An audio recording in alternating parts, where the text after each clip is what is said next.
Welcome to WeTalk. I am Stephanie Leong and the co founder of WeNetwork, and I will be your host for today's episode. WeNetwork is a fast growing, high quality recruitment business with offices in Jakarta and Singapore. WeTalk is our new podcast offered to you by WeNetwork. In WeTalk, we will unveil topics all around recruiting, career, businesses, and many more. For today, we have a very special guest. Pak Rudolf is the CEO and President Director of Sasa Inti, a leading food and seasoning company in Indonesia, and also author of the bestseller book Going East, which is a collection of Pak Rudolph's personal thoughts on how to approach branding in ASEAN markets, given his 20 plus years of experience working in multinational and local FMCG companies. Hi, Pak Rudolph. We are truly honored to have you here with us today. The privilege is mine, Stephanie. I'm glad to be here. Thanks so much for coming, and I would like to first of all congratulate you on winning Indonesia's Best CEO by SWA magazine. It is quite a feat to win this award, competing against very established CEOs in the market, and only 2 years of being in a CEO position.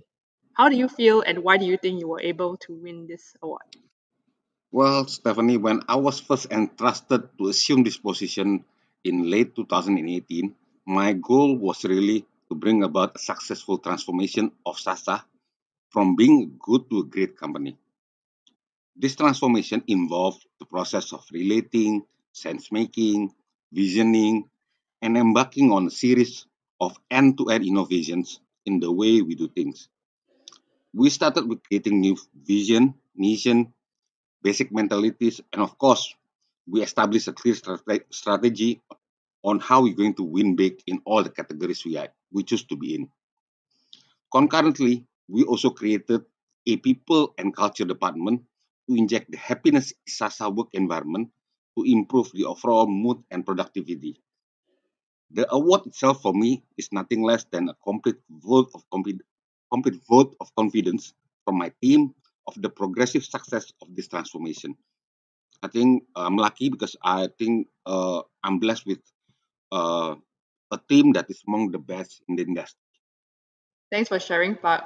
So, curious about yourself now. You have had a very interesting career, right? Working in the early days for very established multinationals and mostly in marketing roles before you actually moved on to local companies in your recent positions. Could you share with us more about your colorful career history and, more importantly, why have you decided to focus and work for local companies in your last few positions? Well, returning many years ago from my years of studies in the UK and with some internship experience with a leading company in Japan, my goal was really to spend the early part of my career with some of the best multinational companies in Indonesia. Uh, in the Indonesian economy was booming then, so I had quite a bit of choice and options. The very systematic way most multinational companies run, and of course the training provided for their upcoming managers were and still are fabulous. Nevertheless, as you know, multinational companies can be rather bureaucratic and slow in making decisions. Indeed, this is one of the topics that I wrote in my book. At the time, topmost positions within those companies are mostly reserved for expatriates, unless one is willing to be transferred overseas. After a while, therefore, I decided to embark on a career in a number of local companies. Most were very small when I joined, but became Indonesia's leading companies when I left. And so far, interesting that you mentioned your book because that's what I was going to ask. So, in your book, Going East, right, which I know is a bestseller, you shared your personal experience of dealing with complexity of penetrating ASEAN market while working for multinationals across Europe and US. What would you say are the top three insights for our audience today that could help them to, successfully penetrate a complex and large market like Indonesia? Well, Stephanie, there is no one fit all strategy that can be applied to all companies. But from my experience and reflection, I strongly believe that to win, big companies must turbocharge the decision-making process. Most East Asian markets are still very young. Things change very quickly. Being agile and nimble is a competitive advantage that no company can ignore. Secondly, I think we need to make sure that global companies have deep cultural understanding of local nuances. Uh, and this is very important because even the market has gone global, but consumers basically stays local. Uh, consumers don't simply go out and buy products. They want overall benefits that will satisfy not only their functional needs but also their emotional ones. I think that the third and last thing that comes to mind right now is that successful MNCs should make sure that they have a strong local management team who are trusted and able to cater their stakeholders' communications uh, to the local needs. Uh, when I say local here, I'm talking about, for example, Indonesia. We are talking about 270 million potential consumers, 60% of whom are now belong to the middle class. Okay, thank you, Park, for the insights. So I also want to say, Park, you are known in the market to be a very highly visionary and transformative leader. As you mentioned, you joined companies when they were very small and you left when they grew very big. And I think that is evident in both Softex and Sasa, right? Which have seen immense turnaround and growth under your leadership. So please do share with us some insights as to how you manage to consistently transform businesses, and in these are completely different categories as well. Well, again, I believe every FMCG businesses basically is quite similar. Uh, that's an industry that I focus on since the early days. Um, we all have employees, customers, and consumers to convince that our very existence is directed towards the benefits of everyone involved. To win in any industry, you need to make sure that you have a formidable, unique selling proposition and basically a unique, authentic, talkable marketing communications. To be able to come up with those, you will need deep understanding of the people, of consumers, of society, and all the nuances. All the nuances. I don't mean that just the kind of understanding that you get from any consumer service, but rather you need to want to think and feel deeper like a philosopher. For example, I think the wisdom of thinkers like Immanuel Kant with his feeling of rational finding, Confucius, J.J. Rousseau with their social contract, and Thomas Hobbes with a famous quip, "Life is nasty, brutish, and short," to be extremely useful relate to the needs to relate to the needs of our stakeholders. In the course of the transformation part, what were the key challenges though that you had to overcome to achieve the success?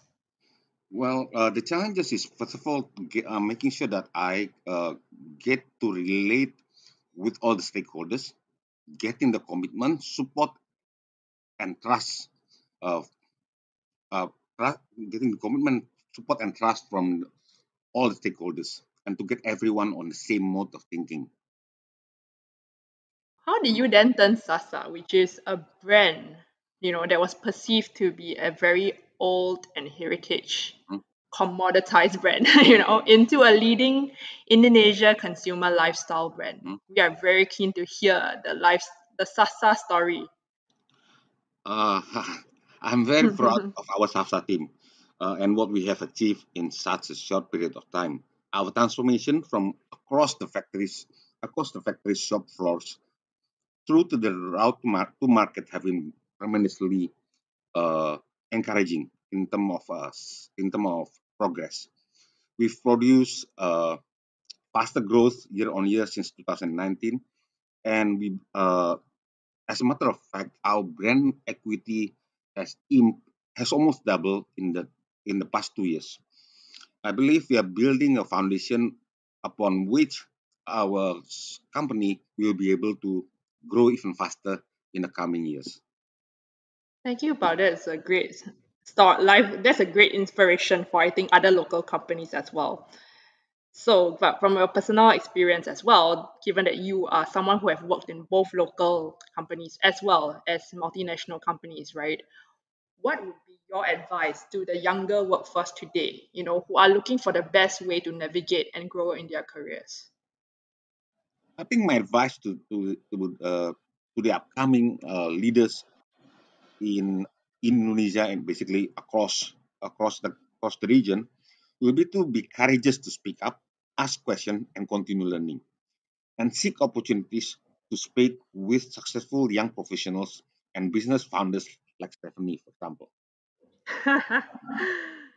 No, that's a nice one, Park. But for yourself, Park, if I don't mind me adding one last Okay. question, which is how did you personally, work with your younger workforce in SASA right now? Well, basically, the way I relate with all the younger workforce is because we are talking about right now Indonesia having a population uh, of millennials in terms of we're talking about age range between 20 to 40, right? We're talking about millennials. Those Mm. they make up about 60% of the total population. So basically, our workforce should also reflect that.